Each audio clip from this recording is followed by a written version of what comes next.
The Stanford Lasses by Glenice Crossland. Read by Maggie Mash. I'm going to tell our dad on thee, Lizzie. Don't you dare! Lizzie brushed her hair vigorously, counting subconsciously with every stroke. 88, 89... Young Ruth paused from straightening the feathers on Lizzie's brown felt hat to stick out her tongue at Alice. Just like you to tell tales, she said, glaring at her eldest sister.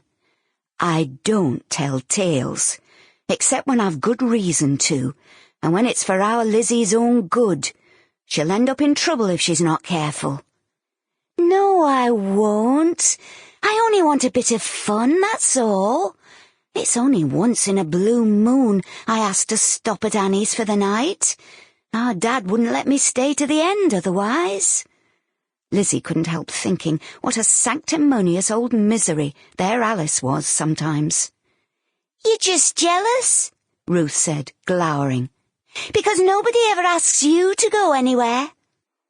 Alice coloured. No, I'm not. And if they did, I wouldn't dream of telling lies. I'm not really telling lies. Lizzie flushed.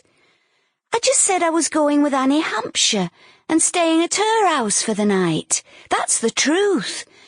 It's just that her dad won't make us be in by 9:30. Why, it isn't worth going at all if I've to leave at 9. The dancing will only just be starting by then. But thou didn't mention that they'll be going with George Crossman as well. No, but there again nobody asked me, so I didn't lie. Lizzie glared at Alice, becoming more and more exasperated. Oh, come on, Alice, she pleaded. It isn't many people from our end of Cottenly who receive an invitation to the hall, and it is a special occasion. It isn't every day they throw a dinner dance to celebrate a new reservoir. And that's another thing. There'll be all those loud-mouthed contractors there as well. Not at all fit company for two innocent girls. 9:30 would be quite late enough. Lizzie couldn't help but giggle at hearing herself described as innocent. Not that she had let George do anything really bad, but she wondered what Alice would say if she knew how George made her feel when he kissed her on a Sunday evening on the way home from chapel. Sometimes she even wished he would do something other than kiss her, but George respected her far too much to attempt anything like that.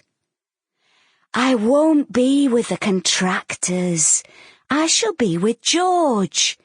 Besides, Annie knows all the contractors by name. After all, she does work at the hall. That's why she's been invited. Lizzie wondered if Alice was jealous, because Annie hadn't given her one of the tickets. But no, Alice wasn't interested in that sort of thing. A social at the chapel was much more in her line. Annie's sister told me all about working at the hall, young Ruth piped up.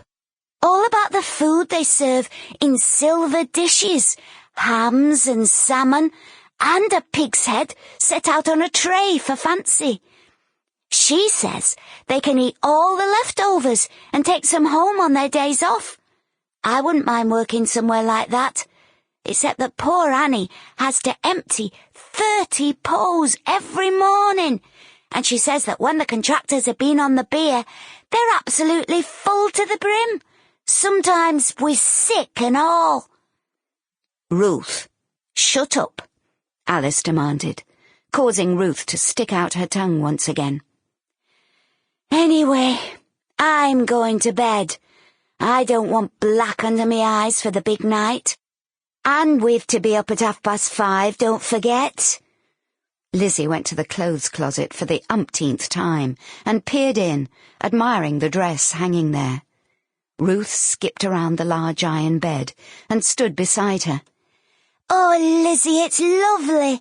You're going to look beautiful, I know you are. Lizzie closed the door reluctantly. She could stand admiring the dress all night. Not that it was completely new. Nobody ever had. Sample complete. Ready to continue?